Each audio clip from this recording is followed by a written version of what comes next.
दोस्तों, एक व्यक्ति अपनी नई नवेली पत्नी को छोड़कर विदेश जाता है। वहां पर वो करीब 3 साढ़े 3 साल रह जाता है। लेकिन इतने दिनों के अंदर वो अपने पत्नी के खाते में 10 से 12 लाख रुपए कमाकर भेजता है।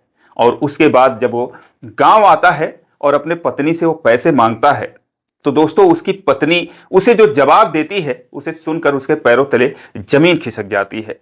उधर वो पति दिन रात मेहनत करके पसीना गार करके पैसे कमा रहा था, और इधर दोस्तों पत्नी जो है वो सारी दौलत यहां तक कि अपनी इज्जत भी सब कुछ गंवा चुकी थी। दोस्तों क्या कुछ होता है, एक हैरान करने वाली कहानी है। आइए जानते हैं पूरी कहानी इस वीडियो में। लेकिन वीडियो में आगे बढ़ने से पहले बस वही रिक्वेस्ट, वीडियो को लाइक कर दीजिए, चैनल को भी सब्सक्राइब कर लीजिए ताकि मेरा हौसला बढ़ता रहे। दोस्तों ये कहानी है उत्तर प्रदेश के बलिया जिले की। एक लड़का जिसका नाम मोनू होता है। बात है 2021 की, जब उसकी शादी एक जूही नाम की लड़की से होता है। जूही बहुत ही खूबसूरत थी। जब शादी हुई तो वो 6 महीने तक अपने घर पे रहा, जूही के साथ रहा। और उसके बाद जो मोनू था वो दोहा कतर कमाने के लिए चला गया। जब वो जा रहा था तो जूही को उसके मायके छोड़ देता है और उसके नाम जो है वो SBI में, स्टेट बैंक ऑफ इंडिया में खाता खुलवा देता है। और उसके बाद कहता है कि मैं जो भी पैसे भेजूंगा संभाल के रखना, तुम्हें जो जरूरत होगी खर्च कर लेना, और वहां से आने के बाद घर बनवाना है, जमीन लेना है, तमाम चीजें। उसके बाद दोस्तों वो दोहा कतर चला जाता है। अब दोस्तों दोहा कतर जाने के बाद मोनू का काम जो था वो अच्छा था। वो हर महीने 30-40 हजार रुपए कमाने लगता है, और वहां से वो हर महीने 25 से 30 हजार 35 हजार रुपए वो जूही के खाते में भेजने लगा। जूही अपने मायके में रह रही थी। उसी के बगल में उसी का पड़ोसी, मतलब उसी के गांव का ही एक लड़का जिसका नाम गब्बर सिंह होता है, जो कि जन सेवा केंद्र चलाता था। उसके अलावा कॉस्मेटिक की दुकान भी थी, तमाम उसके काम थे। तो उसके दुकान पर आती जाती थी, जब भी पैसे निकालना होता था, आधार वगैरह लेकर जाती थी, वो पैसे निकाल देता था। जब 7-8 महीने बीत गए तो दोस्तों उसने देखा कि जूही के खाते में 2 लाख रुपए से ज्यादा हैं।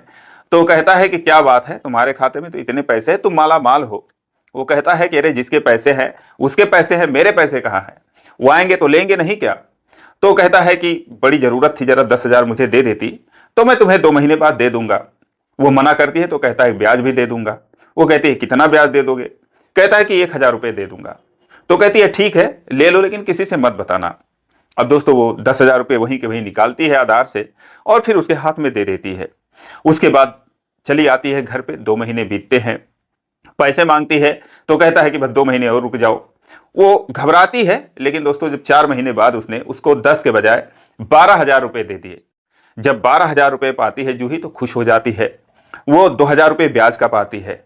अब दोस्तों ये 2,000 रुपए पाकर जूही इतना खुश हुई कि उतना खुश तो तब नहीं होती थी जब उसका पति उसके खाते में हर महीने 30 से 35 हजार रुपए, 25 हजार रुपए भेजा करता था। बहुत खुश हुई। उसके बाद फिर दोस्तों जैसे ही 10 दिन बीता, गब्बर सिंह ने कहा कि जरा 50,000 रुपए की और जरूरत थी। तुरंत उसको दे देती है, क्योंकि अब उसे लालच बढ़ गया था ब्याज का। 50,000 रुपए देती है तो 3-4 महीने बाद फिर उसे वो 10,000 प्लस करके 50 के बजाय 60,000 दे देता है। अब ये और खुश हो जाती है। और फिर दोस्तों ये जो है शुरुआत थी। जो गब्बर सिंह था वो उसे अपने जाल में धीरे धीरे फंसाने लगता है। और उसके बाद फिर कभी 1 लाख, कभी ऐसे इस तरीके से लेन देन होता रहा। जूही जो थी वो भी मायके में रहती थी, तो मायके में थोड़ी परेशानी थी, गरीबी थी, तो अपने माँ बाप पर पैसा खर्च करती थी। तो ये लोग भी बहुत खुश होते थे। लेकिन उसने ये नहीं बताया कि हाँ जो पैसे हैं वो गब्बर सिंह को इस तरीके से मैं देती हूं, और ये जो पैसे वो मुझे ब्याज के मिलते हैं। अब इस तरीके से दोस्तों जब 2 साल बीते तो जितने भी उसके पैसे थे, जूही के खाते में जो भी पैसे थे, वो सारे पैसे गब्बर सिंह ले चुका था। ब्याज पर इधर उधर चला रहा था या क्या कर रहा था, क्योंकि उसके मन में तो कुछ और ही था। तो इसके पास एक भी पैसे नहीं जूही के खाते में, सारा पैसे गब्बर सिंह ले चुका था। और उसके बाद फिर उसे हर महीने वो 10,000, 5,000 ऐसे दे दिया करता था। फिर जब 3 साल बीते, 3.5 साल बीते, इधर जो मोनू था उसे फोन करता रहा कि यार पैसे काफी हो गए होंगे, घर बनवाना है, ये लेना है, जमीन लेनी है, तमाम चीजें वो उससे कहता रहा। और वो जो है हाँ में हाँ मिलाती रही। अब दोस्तों 3 साल से ज्यादा का वक्त बीत गया। जितने सारे पैसे थे वो सब गब्बर सिंह के हाथ में, और इसके हाथ में कुछ भी नहीं। 5-6 महीनों से वो ब्याज भी नहीं देता था। बहुत आसानी से उसे वो उल्लू बना देता था। उसके बातों में वो आ जाती थी। उसे हिसाब किताब समझाता था कागज पर सारा लिख के, और हिसाब उसे समझाता था डायरी पर कि ये देखो 10 लाख रुपए तुम्हारे पति के हैं और तुम्हारे 2.5 से 3 लाख रुपए ब्याज के बन गए हैं। तो तुम तो माला माल हो, अब ये पैसे जो है तुम्हारे हैं, और तुम्हारे पति का पैसा जैसे ही आने वाला होगा तो तुम्हारे खाते में डाल दूंगा, पता भी नहीं चलेगा। वो दोस्तों सातवें आसमान पर अपना उड़ रही थी कि हाँ इतने पैसे मेरे रहेंगे। लेकिन गब्बर सिंह के दिमाग में जो है कुछ और चल रहा था। उसने सोचा कि इसके साथ इसे बस इतना ही फंसाने से काम नहीं चलेगा, इसके साथ कुछ ऐसा करो कि फिर ये कभी आगे मुंह ना खोल पाए।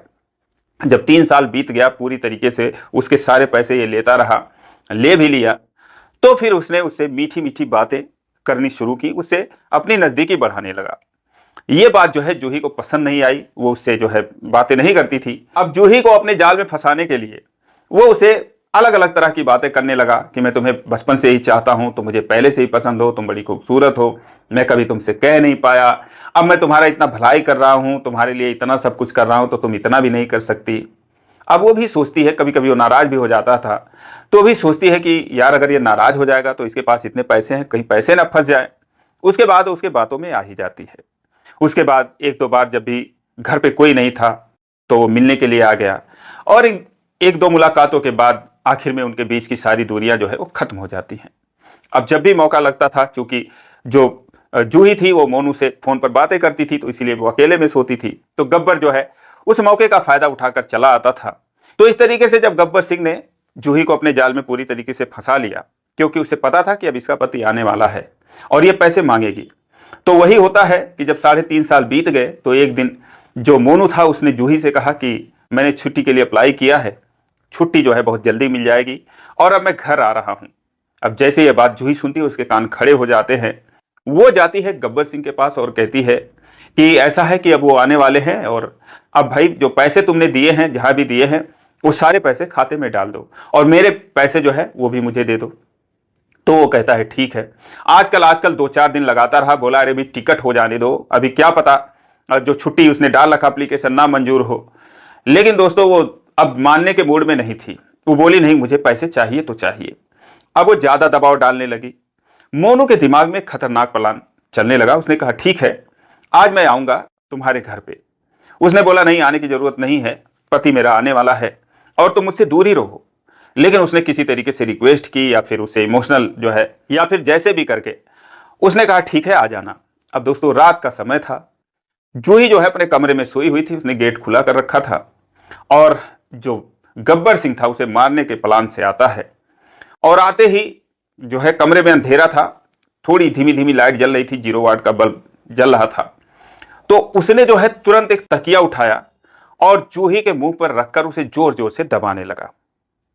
अब जब उसको दबाने लगा, लेकिन उस दिन इत्तेफाक ये था कि जो जूही थी उस दिन अपना सर वो दूसरे तरफ करके सोई थी, क्योंकि जिस तरफ वो सर करके सोती थी उधर कुछ चींटी थी या क्या थी उसको काट रही थी, इसीलिए उसने अपना सर उसने जो है वो दूसरे साइड कर लिया था जिधर वो पैर करके सोती थी। अब जब वो जोर जोर से दबाने लगा तो उसकी आंख खुल जाती है, उसके बाद उठ के बैठ जाती है, और उसके बाद देखती है उसको तो उसको जोर से धक्का देती है। अब वो भी हड़बड़ा जाता है। तुरंत 2 सेकंड के अंदर ये सब हो गया। उसके बाद वो कहती है क्या कर रहे थे तुम? तो वो कुछ बोल नहीं पाता, कैसे कहे कि मैं तो बस तुझे मारने आया था। कहता है कि मैं तो मजाक कर रहा था। लेकिन वो समझ चुकी थी। उसने कहा कि मैं समझ गई हूं तुम क्या करने आए थे, तुम मुझे मारने आए थे, और यहां से चले जाओ, और मैं तुझे कल तुमसे सुबह मिलती हूं और उसके बाद मैं तुम्हें बताती हूं। और तुम मेरा पैसा हजम करना चाहते हो, इसीलिए तुम ऐसा करने आए थे, मैं पुलिस में जाऊंगी, तमाम चीजें उसे बोलती है। फिलहाल वो वहां से चला जाता है। लेकिन 1 घंटे बाद ही उसके फोन पर वो 2-4 फोटो खींच रखा था। मौके का फायदा उठाकर उसे बहला फुसलाकर कि इसे मैं अपने पास रखूंगा यादों के तौर पर, तुम आ गई थी उसके बातों में, तो उसने 2-4 फोटो खींच लिया था। वो फोटो उसके मोबाइल पर भेजता है और कहता है अगर तुम पुलिस में गई तो ये फोटो तुम्हारे पति के पास पहुंच जाएगा और उसके बाद तुम जानती हो तुम्हारा क्या होगा। अब दोस्तों वो रोने लगी, अपने किए पर उसको पछतावा हुआ। उसके बाद वो सुबह सुबह हालांकि गई उसके दुकान पर और उसे उल्टा सीधा कहने लगी। तो वो बोला कि क्या सबूत है तुमने मुझे पैसे दिया है? अब वो अपना असली रंग दिखाने लगा। तो बोली क्यों नहीं दिया है, सारे पैसे मैंने निकाले यहीं से और तुम्हारे हाथ में दिया है, क्यों नहीं सबूत है? वो बोला मैंने निकाल के तुम्हारे हाथ में दिया था, लेकिन तुमने मुझे दिया ये किसको पता है? मैं तो कह दूंगा कि तुम यहां से ले गई, पता नहीं तुमने क्या किया। अब दोस्तों उसे तो गुस्सा बहुत आया, लेकिन अब क्या करे, उसके पास में उसने जो गलती कर रखी थी उसका फोटो वीडियो जो भी था, वो मजबूर हो गई। और आने में मोनू को मात्र 10 दिन बचते हैं। अब वो सोचने लगी क्या करूं, जान देने की सोचने लगी, लेकिन ये भी उसकी हिम्मत नहीं हो रही थी। अंत में जो मोनू था वो 10 दिन के बाद आता है, लेकिन उससे पहले वो जूही से कहता है कि तुम मेरे घर आ जाओ, यानी कि ससुराल आ जाओ, क्योंकि वो मायके में ही रहती थी, ज्यादातर ससुराल कभी कभी आती थी। तो बोला कि तुम आ जाओ यहाँ पे और मैं आ रहा हूँ फला दिन को। दोस्तों उस दिन वो आ भी जाता है, 2025 में फरवरी में वो आ जाता है। शाम को मोनू अपने घर पहुंचता है, खाना वाना खाता है। उसके बाद उससे बोलता है कि ऐसा है कि कल चलते हैं बैंक में, तुम्हारे मायके चलते हैं, क्योंकि बैंक में जो खाता है वही खुलवा रखा था। बोला वहां चलते हैं और देखते हैं कि कितना पैसा हो गया। बहुत खुश था, लेकिन अब उसे क्या पता कि भाई खाते में कुछ भी नहीं है, इधर इतना सब कुछ हो चुका है। तो वो कहती है ठीक है, और उसके बाद वो तो सो जाता है, लेकिन उसे जूही को नींद नहीं आती है। जब वो सो गया, रात के 3-4 बज रहे थे, धीरे से उठी और उसके बाद दूसरे कमरे में गई, क्योंकि यहाँ पर और कोई नहीं था, सिर्फ सास ससुर थे और ये पति पत्नी। तो दूसरे कमरे में गई और वहां पर साड़ी का अपने एक फंदा वगैरह बनाने लगी। मेज के ऊपर स्टूल रखा, स्टूल के ऊपर चढ़ के पंखे उंखे में अपना करने लगी, बांधने लगी। खटर पटर की आवाज हुई तो मोनू की आंख खुली, उठ के बैठ गया। देख रहा है कि भाई पत्नी कहाँ गई उसकी। 5 मिनट इंतजार किया, उसके बाद कुछ जब उसके कानों में आवाज आई तो उस कमरे की तरफ गया। उधर दरवाजा बंद कर रखी थी, अंदर से आवाज देने लगा तो उसने लाइट जो है वो बुझा दी, बुझा के एक कोने में आकर खड़ी हो गई। लेकिन जब लाइट बुझ गई तो लाइट की रोशनी जो है वो बाहर आ रही थी। तो उसने सोचा ये लाइट क्यों बुझा दिया इसने, उसके मन में कुछ और चलने लगा। फिलहाल उसने ताबड़तोड़ 2-4 पैर मारे और अंदर की जो कुंडी थी वो छटक गई। उसके बाद जब अंदर घुसा और उसके बाद लाइट जलाया तो दोस्तों अंदर का नजारा देखकर तो उसको तो काटो तो खून नहीं। जो साड़ी वो बांध चुकी थी, लेकिन अभी वो अपना काम कर नहीं पाई थी, गले में नहीं फंसा पाई थी। उससे पहले वो आकर जो है ये आ गया था और ये आकर छुप गई थी। उसके बाद वो पूछा कि ये सब क्या है, क्या करने जा रही थी तुम। पहले तो खामोश हो गई, उसके बाद जब कड़ाई करके पूछा तो बताने लगी। सारा बीती उसने सब कुछ बता दिया कि मुझे जीने का हक नहीं, मुझसे ऐसे गलती हो गई, मैंने ऐसे ऐसे किया है। फिलहाल जो मोनू था उस पर गुस्सा करता है, 2-4 थप्पड़ भी लगाता है। कहता है मतलब कितना मेहनत से मैं उधर कमा रहा था, तू इधर ये सब कर रही थी। उसके बाद उसको लेकर आता है कमरे में। सुबह होती है, दोनों पहुंचते हैं अपने पुलिस थाने पे। वहां से उस थाने पे जाते हैं जहां पर उसका मायका था। वहां से दोस्तों फिर पुलिस रवाना होती है और 10-11 बजे वो जाकर गब्बर सिंह को उसी के दुकान से पकड़ लेती है। और उसके बाद जब उसे मारती है, पीटती है, तो सारा कुछ वो कबूलता है। उसके मन में यह था कि मैं उसे या तो मार दूंगा जूही को, या फिर वो खुद ब खुद मर जाएगी। लेकिन जब मारने आया तो सर के बजाय उसका पैर दबाने लगा, और जब ये खुद मरने गई तो मोनू ने बचा लिया। तो वो अपने चाल में कामयाब हो ही जाता, लेकिन बस कुछ कारणों की वजह से जूही की जान बच गई। लेकिन उसके बाद जो पुलिस जाती है उसके पास, उसका मोबाइल जब्त करती है, लैपटॉप जब्त करती है, और फिर उसके बाद पूछताछ करती है कि पैसे क्या किए तूने। तो 2-4 लाख रुपए उसने ब्याज पे लगा रखे थे। बोला मैंने ऐसे से दे रखा है, और बाकी के जो पैसे थे वो शहर में कहीं जमीन लिया था और वहां पर वो चुपके से घर बनवा रहा था। ये बात उसके घर वालों को भी पता नहीं थी। जब इस मामले का खुलासा होता है तो सारे लोग हैरान हो जाते हैं। उसके बाद फिर जिनको जिनको पैसे दे रखा था ब्याज पे, वो सब रिकवर करने की कोशिश हुई, तो 3-3.5 लाख रुपए रिकवर हुए। और तब तक जूही के खाते में सिर्फ 1,12,000 रुपए थे। सारे पैसे वो जो है वो ले चुका था। तो 3-3.5 लाख रुपए उधर से रिकवर हुए। उसके बाद गए जहां पर वो घर बनवा रहा था, कुछ मटेरियल वगैरह था, ईंट वगैरह गिरा रखा था, वो सारा कुछ नीलाम हुआ, तो वहां से भी 1-1.5 लाख रुपए वो मिले। ठेकेदार को जो दे रखा था उसने भी बोला भाई हमको इतना इतना इसने दे रखा है, तो उससे भी ली गई। उसके बाद कुल मिलाकर 5-6 लाख रुपए जो थे वही हाथ में आए, बाकी सारे पैसे डूब गए। फिलहाल जो गब्बर सिंह था, अब उसके ऊपर कई चार्ज लगते हैं, धोखाधड़ी का, ठगी का, साथ में जो उसके साथ गलत काम किया था उसका भी। और फिर उसके बाद उसे जेल में डाला जाता है। अभी भी वो जेल में है। इधर जो मोनू था अब अपने पत्नी को क्या करता, ना उसको मारते बन रहा था ना छोड़ते बन रहा था। 1 महीने तक उसे मायके में रखा, मन मुटाव रहा, लेकिन फिर आखिर में उसे अपने पास ले आया। आप दोनों साथ में रह रहे हैं। तो दोस्तों इस तरीके से आजकल होता है कि जिस पर यकीन कर पाना मुश्किल है। अब इसमें दोस्तों गलती किसकी ज्यादा थी, गब्बर की थी या जूही की थी, आप खुद कमेंट करके बताएं। दोस्तों ये रही कहानी। इसी प्रकार की कहानियों के लिए चैनल को सब्सक्राइब कर लीजिए, और वीडियो को अभी तक लाइक नहीं किया तो लाइक कर दीजिए। फिर मिलेंगे अगले वीडियो में, तब तक के लिए जय हिंद।